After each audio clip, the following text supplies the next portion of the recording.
had just gotten a job at the most prestigious dealership on the market. I was excited. After all, it was my first time working for such a large company, and the salary wasn't bad at all. But no one told me that sometimes I would have to cover the night shift, and I must admit, the idea of working all night didn't appeal to me. I was new and needed to impress, so I accepted without complaining. It was a Friday when they first asked me to cover the night shift. "It's no big deal," they said. "Just keep an eye on the showroom and the car keys. We always leave a few lights on, so it won't be too dark," they reassured me. I shrugged and agreed. How hard could it be? I arrived at the dealership at 10 p.m. The manager, Steve, gave me the final instructions before leaving. "Keep an eye on the alarm, don't let anyone in. And if you hear anything strange, just ignore it. Sometimes the building makes noises.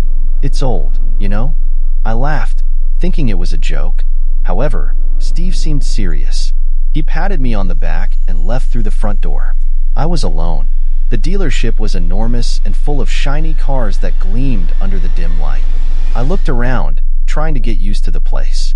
There was something unsettling about that place at night. The darkness seemed to cling to the walls, creating shadows that weren't there during the day, and everything looked so different in the middle of the night. I took a deep breath, sat at the reception desk, and prepared for a long night. The first hour passed quietly. I watched some videos on my phone, replied to a few messages, and flipped through a magazine about classic cars. But around midnight, I started hearing the first noises. A distant creak, like a door slowly opening, came from somewhere in the back of the showroom. My shoulders tensed. It must be the building, I thought, remembering Steve's words. The noise continued, and I ignored it. A creak, followed by something that sounded like light footsteps on the ceramic floor. I went over to check, convinced it was just my imagination, my mind scared from being alone. I looked between the cars, around the shelves, and saw nothing. But the noise, those footsteps were closer now, more intense. My heart started pounding.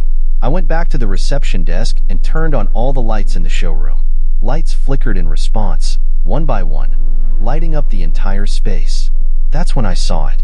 In the reflection of the front door glass, for a brief moment, I thought I saw someone quickly passing by. A dark figure, just a shadow, but it was there. I turned around quickly, but there was nothing. Just the empty showroom, with its motionless cars and the reflections of the lights. I spent the next hour trying to convince myself that I was just nervous.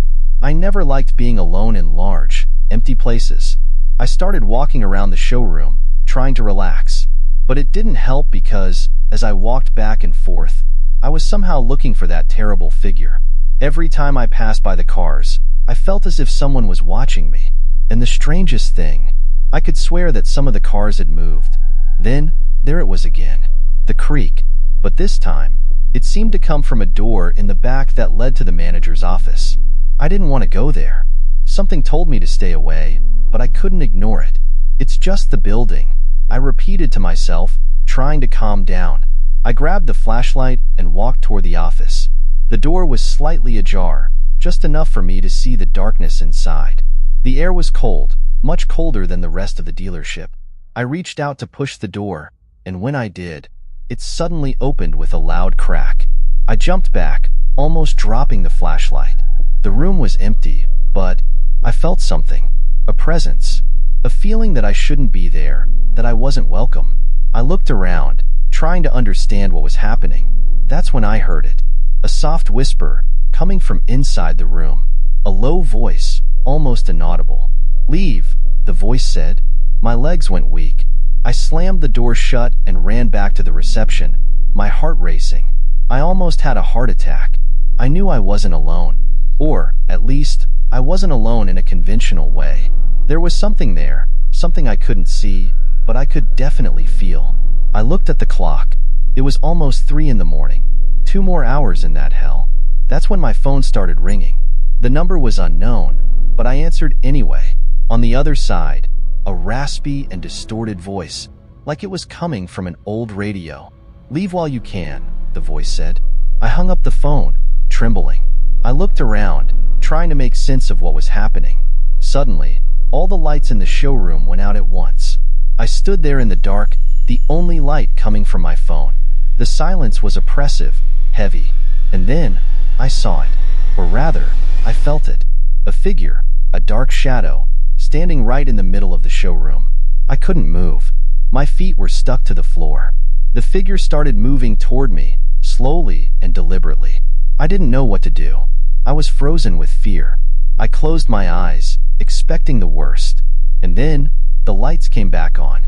I looked around, and the figure was gone. But I knew I wasn't alone. Something was toying with me. I wasn't going to stay and find out what it was.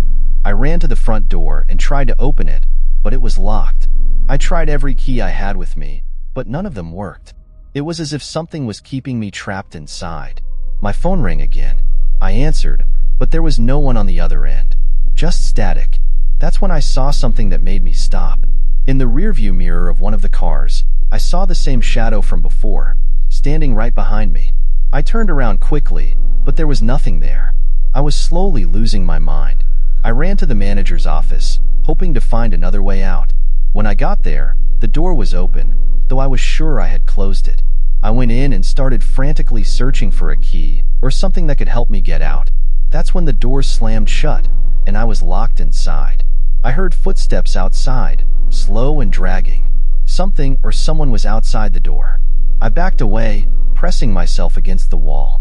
The footsteps stopped right in front of the door, and then the doorknob started turning slowly. I closed my eyes and braced myself for the worst, but suddenly I heard a click and the door opened. It was Steve. "What the hell are you doing?" he asked, with a confused look on his face. I couldn't answer. I was pale, sweating. I looked around and realized the office was exactly as I had found it earlier that night.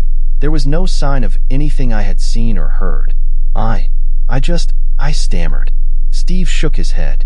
"You should have listened to the warnings, man," he said calmly. "The night here, it has its own story. Things that are better left unexplained. You were lucky to make it out." He led me outside, and I went home, still trembling. I quit the next day. I never went back to that dealership, but sometimes when I drive past it, I can't help but look inside. And every time I do, I see something, or someone, standing in the showroom, watching me. And I know that, whatever it is, it's still there, waiting.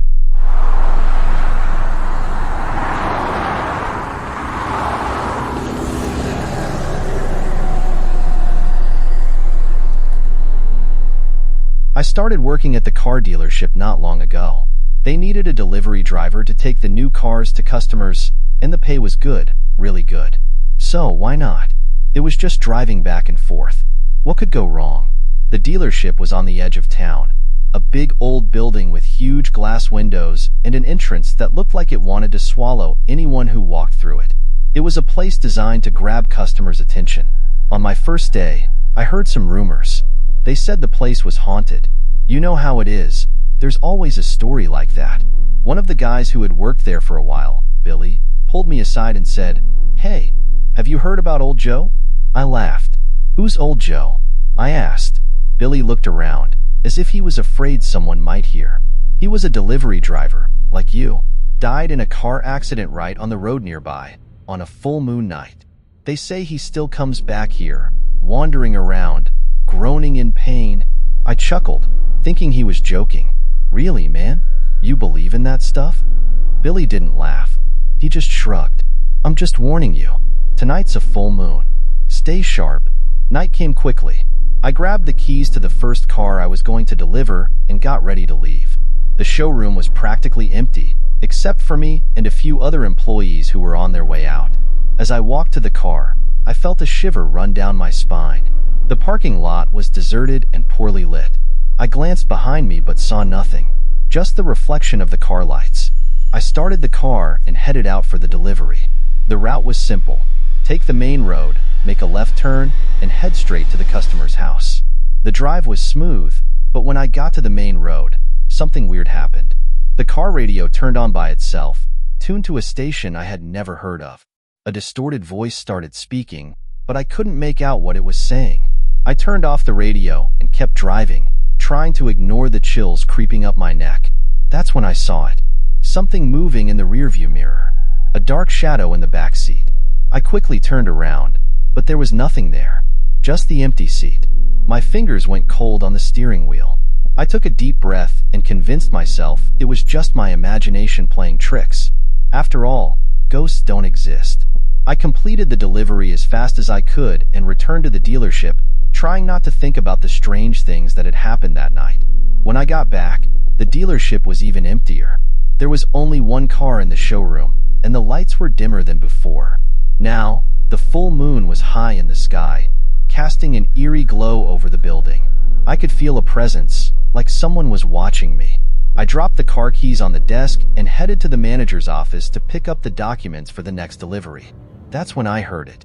A low moan coming from somewhere in the showroom. I froze. It's probably just the wind, I thought. But the sound continued. A painful wail, like someone was in agony. I looked around, trying to find the source of the sound. That's when I saw it. A dark figure standing near the car in the corner of the showroom. It had its back to me, completely still. I wanted to run, to get out of there, but my feet were glued to the floor. Hey, who's there? My voice came out weaker than I'd hoped. The figure slowly turned around, revealing a pale, empty face with eyes that seemed lifeless. My breath caught in my throat. It started walking toward me, moaning louder with each step. It was old Joe. There was no doubt about it. Joe's moaning filled the showroom, echoing off the walls and making my heart race uncontrollably. He moved slowly, dragging his feet, as if every step was torture, as if the very act of walking was painful. I couldn't move, my body frozen in fear. Joe kept getting closer, and I finally managed to take a step back, then another, until I felt the reception desk against my back. He stopped a few feet away from me. His empty eyes seemed to look straight into my soul. He raised one hand, pointing at me, and I felt a wave of cold wash over my body. Then, he spoke. His voice was a hoarse whisper, like wind blowing through a graveyard. "Go away," he said, each word coming out slow and painful. I didn't need any more warnings.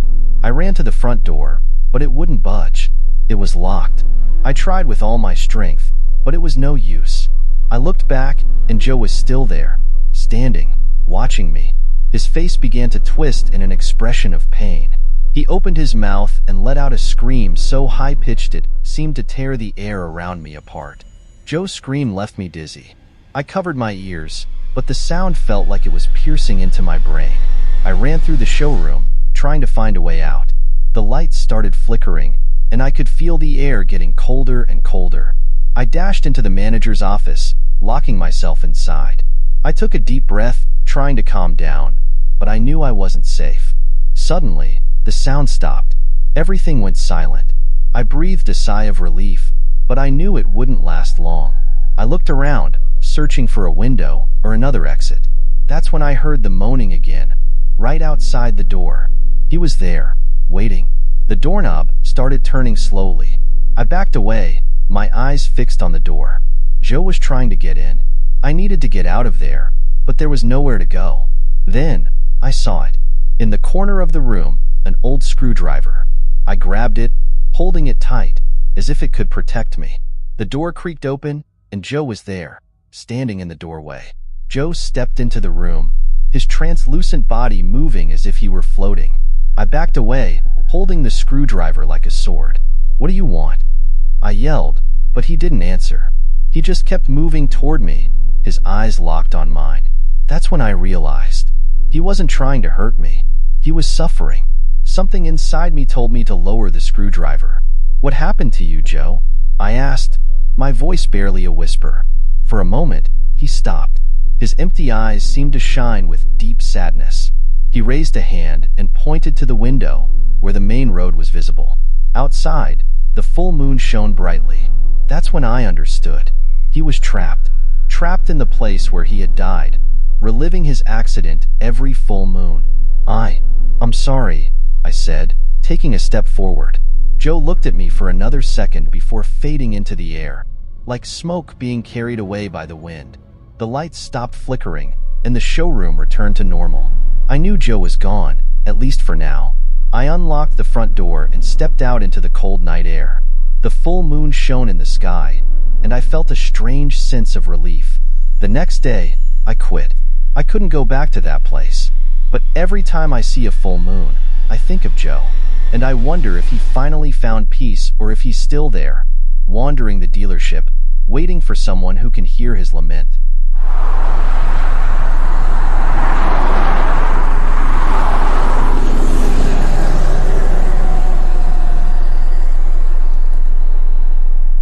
I never thought that working as a car delivery driver for a dealership could be scary. When my friend, Mike, called me to work with him doing night deliveries, I thought it would be easy. He said it was just driving a car from point A to point B. What could go wrong, right? It was just delivering the car to the customer's house, and that was it, job done. The dealership was in the middle of an abandoned industrial complex, a place that already looked like a horror movie set during the day. At night, it got even worse. The dealership building was huge, with glass walls reflecting the full moonlight, and the silence around was almost deafening. The wind whistled through the dead trees and made the metal doors of the warehouses slam, creating a macabre symphony. That particular night, Mike and I were alone, just the two of us, because the rest of the team had already left. It was a full moon night, and things felt off from the start. Mike was restless, nervous. I asked what was going on, and he just shook his head, avoiding eye contact. Nothing, man. Just a weird feeling. The night started out quiet, like any other. Mike went to get the keys for the car we were going to deliver while I stayed near the entrance. That's when I heard the first noise. Footsteps. Someone walking slowly through the showroom, as if looking for something. I turned around but didn't see anyone. The showroom was empty, except for a few new cars and the strange reflections of the lights. Did you hear that? I asked, feeling my heart start to race. Mike came back with the keys in hand, but he seemed to have heard it too. Yeah, I heard. Must be the wind, he said, but his voice wasn't very convincing. We tried to ignore it and got ready to leave. But before we could open the door, the lights started flickering. First slowly, then faster, until everything went dark. What the hell is this? I said, trying not to let the panic show. Mike took out his phone and turned on the flashlight, pointing it at the control panel for the lights. Must be a power outage, he muttered. But before he could take a step, the front door slammed shut. We ran over, but it was locked, as if someone had turned the key from the outside. I could feel the air getting colder, and the fear started to creep in. We were trapped. The showroom was dark, except for the faint light from Mike's phone. Suddenly, the lights flickered again, turning on and off, as if someone was playing with the switch. But we were alone, or at least we thought we were. That's when I saw it. In the corner of the showroom, near one of the cars, a dark figure stood still.